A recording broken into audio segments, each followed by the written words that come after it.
2024년 마지막 주일에 우리가 함께 나누고자 하는 말씀은 시편 148편입니다. 시편 148편은 시작도 할렐루야고 마지막도 할렐루야입니다. 할렐루라고 하는 찬양하라, 거기에 여호와를 찬양하라고 하는 야가 합성어가 돼서 할렐루야입니다. 이 하나님을 찬양하라고 하는 이 148편은 시작도 그 과정도 끝도 하나님을 찬양하는 것으로 끝이 납니다. 전반부와 후반부로 나눌 수 있는데 전반부에서는 1절부터 4절까지 말씀이 내용입니다. 하늘로부터 시작해서 이제 천상에서 하나님을 찬양해야 되는 것에 대한 설명이고, 이제 7절부터 이 땅에 있는 모든 것들이 하나님을 찬양하는 내용이 들어 있습니다. 그리고 찬양해야 될 이유가 5절과 6절에 설명되어 있는데 두 가지로 설명되어 있습니다. 5절 말씀에 보면 거기 설명에서 뭐라고 나오는가요? 하나님께서 말씀하심으로 모든 것들이 창조되었다, 생겼다라는 것이죠. 하나님으로 인하여서. 그리고 두 번째는 결국 그의 선하심입니다. 그의 선하심. 오직 찬양을 받으실 분은 그분밖에 없다. 근데 이 찬양하라는 것에 대해서 우리가 너무 낭만적으로 생각하지 않아야만 합니다. 어디 관광 가서 대자연을 보면서 감탄한다든지 그런 정도를 말하는 게 아니고, 우리 한국 교회의 한 트렌드가 되어버린 경배와 찬양 집회에 가서 은혜 받았다고 하나님을 찬양하는 것, 그 정도를 말하는 게 아닙니다. 낭만적으로만 찬양을 설명할 수 없는 것은 이 찬양이 결국 이 시가 그들이 바벨론 포로에서 돌아온 직후에 쓰여진 시라는 사실이에요. 결국 70년 바벨론의 포로 생활과 함께 거기서 태어난 자도 있고 그 포로 생활을 몸으로 완전히 다 겪어낸 사람들이라는 사실이죠. 그들이 사실 고국으로 돌아왔지만 고국으로 돌아온 그들은 성전도 파괴되고 그들의 삶을 한번 일으켜 볼 만한, 뭔가 시작해 볼 엄두조차 낼 만한 어떤 것이 없었습니다. 그 상황에서 그들은 하나님을 찬양했다는 것이에요. 그렇다면 그들의 시선은 도대체, 삶의 시선은 어디에 있었기에 삶을 다시 한번 재건할 수 있는 여지가 보이지 않는 그 삶에서, 폐허된 땅으로 돌아온 그 자리에서 그들은 하나님을 찬양할 수 있었을까? 도대체 그들의 삶의 시야는 어디까지 펼쳐져 있었기 때문에 70년 포로를 마치고 돌아온 그들이 하나님을 찬양할 수 있었느냐 하는 것이에요. 도대체 그들의 인생의 시선, 그들의 삶의 시야는 어디까지 펼쳐져 있을까 하는 것이죠. 시편 기자는 무턱대고 예수 믿는 사람이면 하나님을 찬양해야 돼. 그리고 우리는 이 시대가 노래하는 시대라서 교회도 찬양이 많아져서, 그래서 과연 우리는 찬양하는 공동체일까요? 성가대는 노래 잘하는 사람이 들어가는 곳일까요? 지금 시편 기자가 말하고 있는 이 찬양은 예수 믿는 사람은 어떤 상황에서도 찬양해야 된다고 다그치는 것이 아닙니다. 조금 전에 말씀드린 것처럼 5절 말씀에 그것들이 여호와의 이름을 찬양하면 그가 명령하심으로 지음을 받았음이로다. 그가 그것들을 영원히 세우고 패하지 못할 명령을 정하셨도다. 결국 찬양해야 될 근거, 우리의 삶의 근거라는 사실이에요.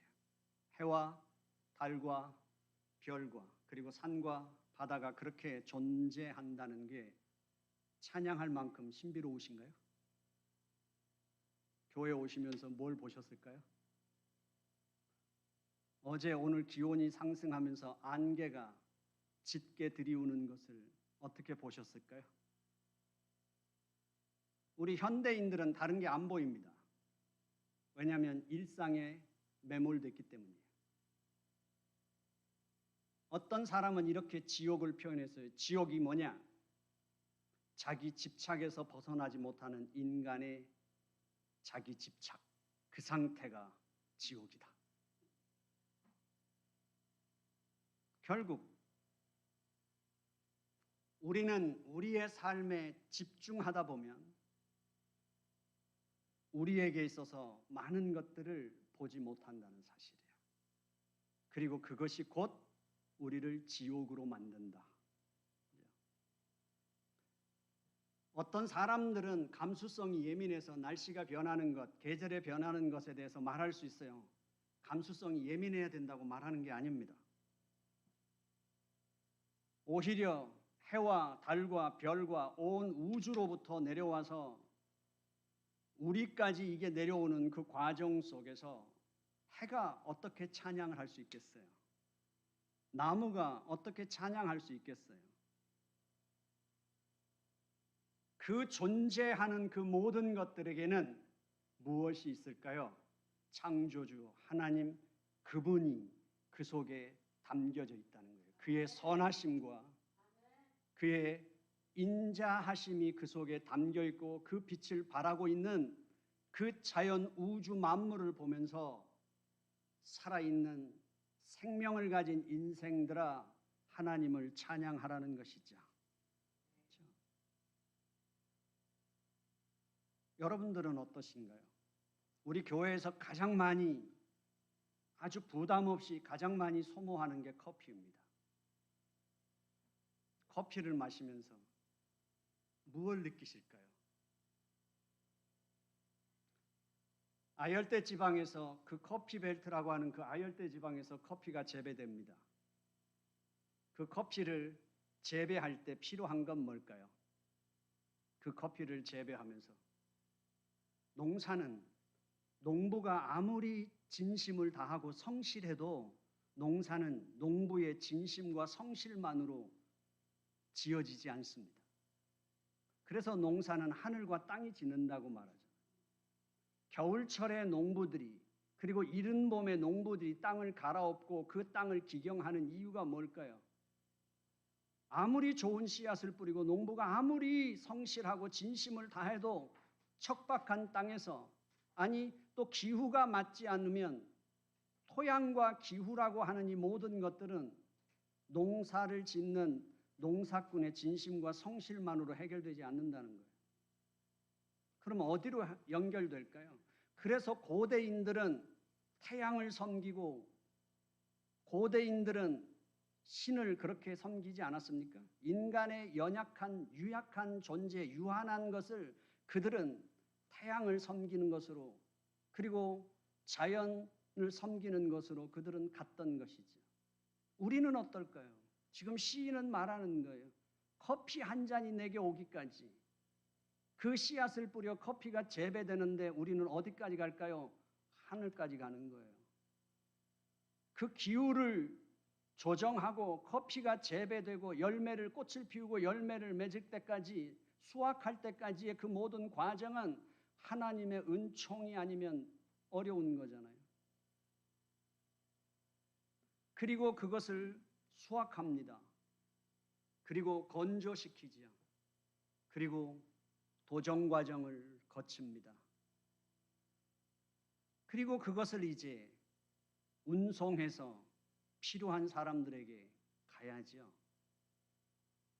그 모든 과정에서 필요한 인력들과 그리고 모든 수단들은 어떻게 설명을 하시겠어요? 그리고 수입하는 나라의 항구에 도착하면 이제 로스팅을 위해서 다 배송이 되지요. 화물 기차를 통해서, 트럭을 통해서, 다양한 방법을 통해서 이제 로스팅 과정을 거치면 어떻게 될까요? 그 커피의 최고의 맛과 향을 이제 찾아내는 과정. 그리고 난 다음에 이제 블렌딩 과정을 거쳐서 그 커피를 이제 맛과 향이 일정을 유지하도록 만들어서 그 과정까지 끊임없이 그 생커피부터 시작해서 열매부터 시작해서 맛을 보고 로스팅하는 과정에서 시선도 떼지 못한다고 합니다. 그 열을 거하는 과정에서 커피에 생명이 달렸으니까 커피가 움직이는 그 소리만으로도 커피의 정도를 감지해낸대요. 그리고 블렌딩 과정을 거치고 그 수없이 많은 반복 과정의 시음 과정, 테스트 과정을 거쳐서 이제 상품이 되고 우리한테까지 건너왔습니다. 우리는 생각하기를 이런 거죠. 우리의 취향과 커피를 만든 회사 정도를 선택하겠죠. 그러나 고급의 커피를 선택하면 할수록 거기에는 더 많은 사람들의 수작업이 들어갔을 것이고 수고와 땀이 들어갔을 거라는 사실이죠. 커피 한 잔을 대하면서도 하늘과 땅과 자연과 그리고 그 사물까지도 이 커피 속에 담겨진 그 커피의 맛과 향뿐만 아니라 그 맛과 향을 만들어내기 위해 그 수없이 많은 사람들이 거기에 감추어져 들어가 있는 그 커피를 대하는 우리는 어떠냐 하는 거예요. 거기에서 우리가 그 커피를 내가 손에 드는 만큼 얼만큼 내가 감격하며 그 커피 향을 내가 맡으며 그 커피 맛을 내 혀에 닿을 때 우리는 무엇을 느끼냐 하는 거예요.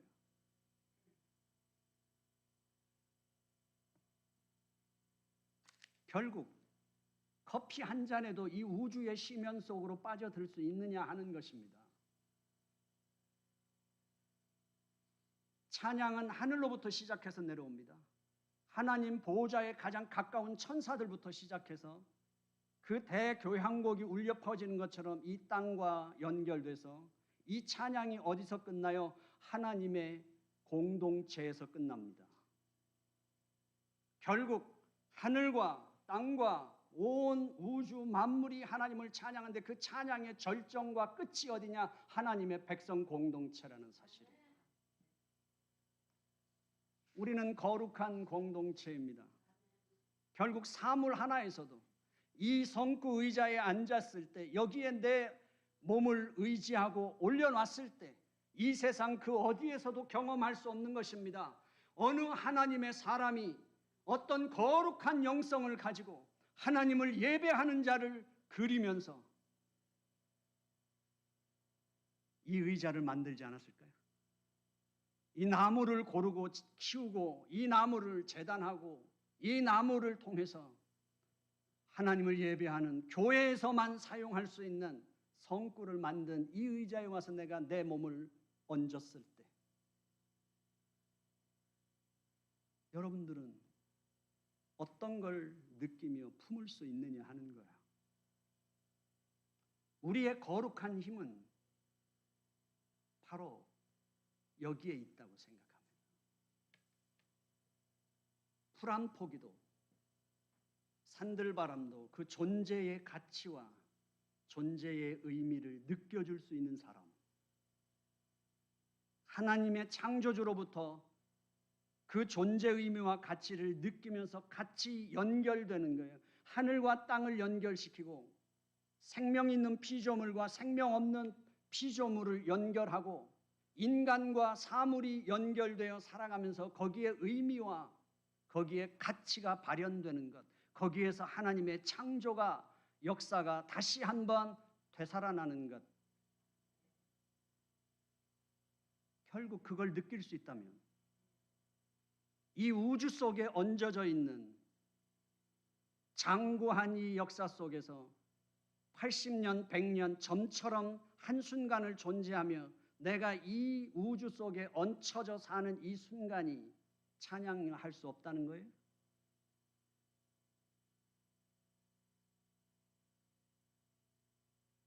여러분은 그렇게 살고 싶지 않으세요? 일상의 어려움에 휘둘리더라도 정신을 번쩍 차리고 나면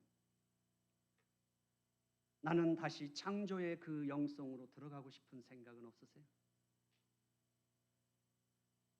지금 그들의 시선은 바로 이것입니다. 2500년 전 바벨론에서 70년의 그 유수의 생활을 살았던 사람, 그리고 그것을 끝내고 돌아왔지만 폐허가 된 그곳, 무엇인가 한번 다시 소망을 품어볼 근거가 안 보이는 그곳에서 그들은 할렐루야를 외친 겁니다. 왜냐하면 나의 환경과 조건을 뛰어넘어 나의 존재가 여호와 안에 있음을 느낄 수 있었기 때문이에요.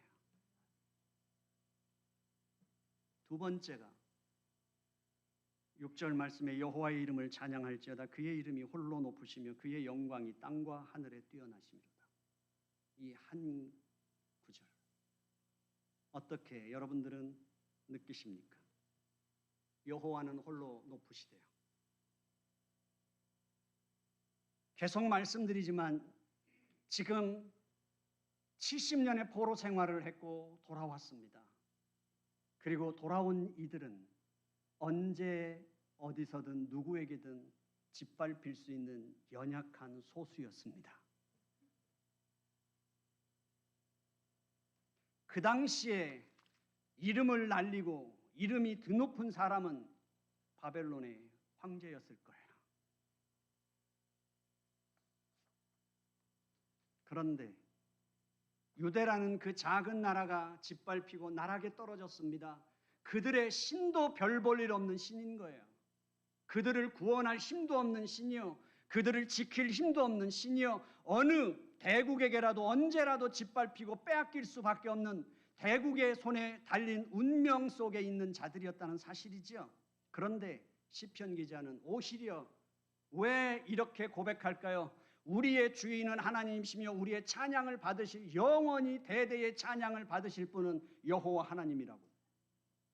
그분만이 높으시다고. 어떻게 가능했을까요? 그렇게 되려면 역사에 안목이 있어야 하죠. 역사에 안목이 있어야죠. 사도 요한이 요한계시록을 기록했습니다. 사도 요한이 요한계시록을 기록하면서 계속 말합니다. 바벨론은 망할 것이다. 바벨론은 망하실 것이다. 바벨론은 망할 거다. 그러니 하나님의 백성들아 용기를 잃지 말고 믿음의 순결을 지켜라. 격려했어요. 그가 바벨론은 망할 거다. 바벨론은 망할 거다. 그럴 때 그 당시에 바벨론은 로마였습니다. 주전 6세기에 바벨론이 패망한 것처럼 요한이 요한계시록을 쓸 그때 살아있을 때 로마는 승승장구하고 있었어요. 망할 기미가 보이지 않았어요. 로마가 세력을 잃을 기미가 보이지 않았어요. 그런데 어떻게 요한은 로마가 망하는 걸 눈으로 본 것처럼 설명할까요? 왜냐하면 역사가 말합니다. 어떤 제국도 그 제국 스스로가 자기를 신성화하는 어떤 제국도 이 땅에 영원히 제국으로 남는 제국이 없다는 사실이에요. 어느 제국, 바벨론도 애굽도 로마도 다 일어서고 사그러들기를 반복하는 게 역사라는 사실이에요. 우리는 우리가 살아야 할 이 땅, 이 지구상에 미국이 가장 우리에게 맞다고 생각해서 여기까지 살지만 지금 미국이 망할 것 같습니까? 그리고 여러분은 어떻게 생각합니까? 요한은 꿰뚫어 봤습니다. 지금 로마가 세상을 지배하고 있고 이 로마는 견고하게 영원할 것 같던 그 로마였지만 꿰뚫어 봤습니다. 이 세상에 영원한 제국은 없다는 사실을. 그래서 그는 말합니다. 여호와의 영광이 땅과 하늘 위에 뛰어나다. 뭘까요? 우리는 이것을 어떻게 받아들일 수 있을까요? 하나님의 영광을 여러분들은 느끼십니까? 그리고 그것을 우리가 겪는 그 사건들이 하나님의 영광입니다. 이 세상의 특징은 생명이 죽는 것이고 하나님 나라의 특징은 생명이 충만하다는 사실이에요. 제국은 생명을 죽입니다. 제국은 자기 영광을 위해서 작은 나라들과 전쟁을 불사합니다. 제국은 의도적으로라도 생명을 죽이기도 하고 아무것도 모르면서 그 흐름에 휩쓸려 사람도 죽이고 동물도 죽이고 환경, 자연까지 파괴합니다. 여러분들은 이 제국 속에서 살고 있습니다. 그리고 이 제국에서 살아남기 위해서 그리고 부유한 삶을, 풍족한 삶을 누리기 위해서 치열하게 살아가고 있습니다. 오죽했으면 창세기에서 아담과 하와가 범죄하고 하나님에게서 쫓겨난 후에 첫 번째 인간에게 나타난 첫 번째 사건이 형이 아우를 죽이는 살인 사건이었습니다. 인류 역사는 앞으로 몇만 년이 더 가든 몇백만 년이 더 가든 인류의 끝은 멸망이고 죽음입니다. 인간의 욕심 때문에 자연이 파괴되어 인간이 멸망하든 인생이 만들어내는 문명의 끝은 죽음이라는 사실이야. 하지만 아무리 이 세상이 죽음으로 가득 찬 암담한 세상이라 하더라도 대한민국이 지금 정치적으로 아무리 혼란한 혼돈의 시간을 지나고 있다 하더라도 우리는 하나님을 찬양할 수 있습니다. 왜냐하면 지금도 생명은 잉태되고 태어나기 때문입니다. 꽃이 피고 있고 과일나무가 과일을 맺습니다. 공중에는 새가 날고 있고 강에는 물고기가 살고 있습니다. 참담하다 할지라도 아무리 치열하고 냉정한 사회라 하더라도 사람들은 서로 사랑하고 서로 돕고 서로 연대하며 서로 희생하며 살아가고 있습니다. 하나님의 사랑이, 생명이 지금 활동하고 있다는 증거입니다. 바벨론과 로마는 자신들을 신성화하기 위해서 전쟁을 벌이지만 부자 나라는 자기들의 부강함을 가지고 더 많은 풍요와 더 많은 안락과 더 많은 권력을 위하여 이 세상의 환경 오염을 외면하면서 자기들의 욕심을 채우고 있지만 그래서 제국이 이 세상을 뒤흔들 것 같지만 우리의 삶의 운명까지도 좌우할 것 같지만 그러나 하나님은 신비로운 그분만의 고유한 방식으로 지금 이 땅에 생명을 채우고 계신다는 사실이며 그 생명을 유지하고 계신다는 사실입니다. 우리는 그분을 신뢰하며 그분을 찬양합니다. 우리 모두가 이 하나님의 역사를 찬양할 수 있다면 좋겠지만 그러나 우리 모두는 다 그 세계 속에 들어가지는 못합니다. 그리고 억지로 밀어 넣어줄 수도 없습니다. 목사가 설교를 더 쉽게 하면 여러분들이 다 알아들을 것 같지만 목사가 설명을 더 구체적으로 하면 알아들을 것 같지만 그렇지 않습니다. 분명한 것은 하나님의 나라를 감지하며 그 하나님의 이 암담한 세상 속에서 하나님을 찬양하는 사람은 언제나 소수였다는 사실이에요. 그리고 성경에서는 이스라엘 백성들이었습니다. 그 제국의 틈바구니 속에서 그들은 그들만의 고유한 방식으로 삶을 바라보며 하나님이 역사의 주인이신 것을 느끼며 살아갔다는 사실이야. 그리고 그들은 하나님께서 펼치시는 그 생명을 느끼면서 하나님을 찬양했습니다. 쉬운 일은 아닙니다.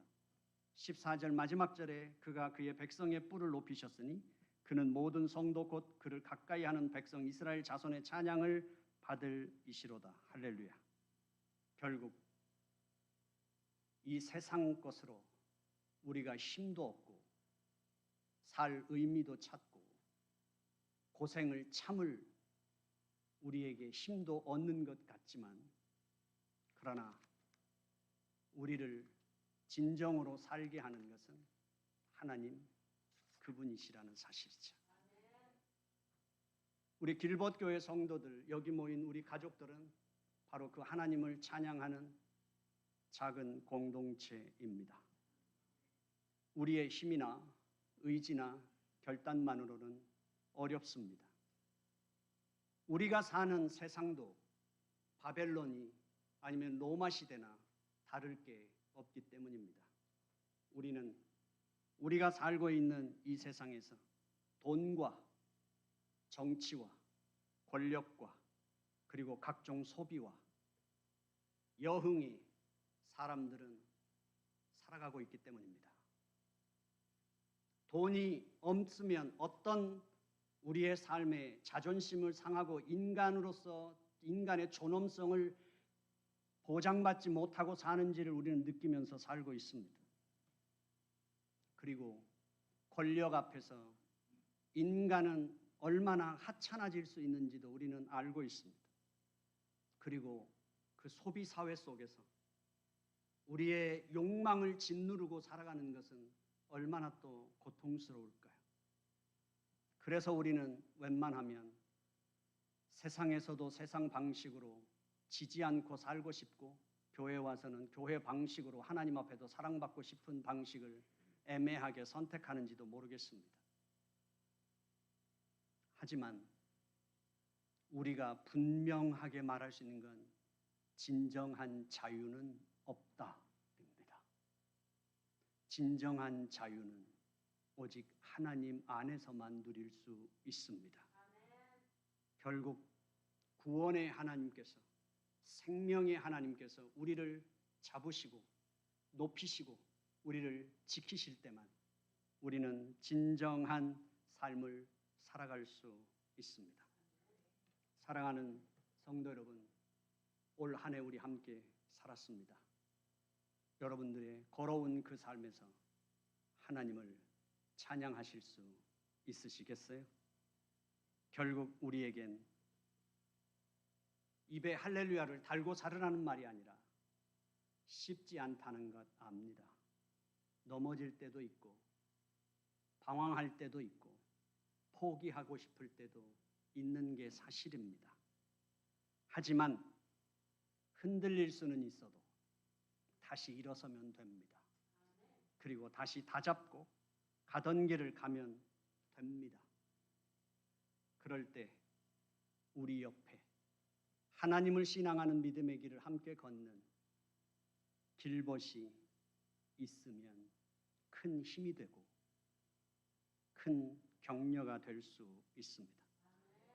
그런 신앙 공동체가 바로 길벗 교회입니다. 오늘 설교 말씀대로 시편 148편으로 본다면 할렐루야 공동체입니다.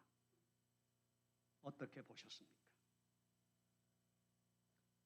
하늘과 땅과 우주 만물과 생명이 있는 피조물과 생명 없는 사물의 이 연결되는 풍요로운 삶뿐만 아니라 여기 앉은 모든 사람들은 다 완전하지 않습니다. 하지만 그 누구도 흉내낼 수 없고 그 누구도 복사할 수 없고 그 누구도 대신할 수 없는 그 사람만의 고유한 하나님의 형상이 있으며 하나님의 사명이 있고 하나님의 사람으로서 그에게서만 나타낼 수 있는 향기가 있습니다. 우리는 그것을 느끼고 보고 맡으며 한 해를 함께 걸어왔습니다. 우리 인간의 눈에는 부족하고 아픈 시간이었을지 모르지만 우리의 시선이, 우리의 시야가 열린다면 우리는 바벨론 유수 생활을 마치고 돌아온 그들의 삶의 자리에서도 할렐루야 찬양이 있었던 것처럼 우리의 오늘의 삶도 분명히 한 해를 그렇게 하나님 찬양으로 마칠 수 있다고 생각합니다. 2025년은 어떻게 살고 싶으신가요? 저는 목사로서뿐만 아니라 한 사람의 그리스도인으로서 2025년 할렐루야라고 하는 그 영적인 세계 속으로 단 한 발자국만이라도 더 들어가고 싶은 것이 저의 2025년의 꿈입니다. 우리 길벗교회 성도들에게 하나님의 은혜가 넘치기를 주님의 이름으로 축원합니다. 하나님 아버지 감사합니다. 주님의 은혜 가운데 한 해를 살았습니다. 그리고 오늘 우리에게 하나님 영안을 열어주시고 우리의 지각을 열어주시고 우리의 마음을 열어주시옵시사. 하나님을 찬양할 수 있는 그런 영적 시각과 시야를 확보할 수 있는 하나님의 사람들 되게 하여 주옵소서. 예수님의 이름으로 기도드려 싸움나이다.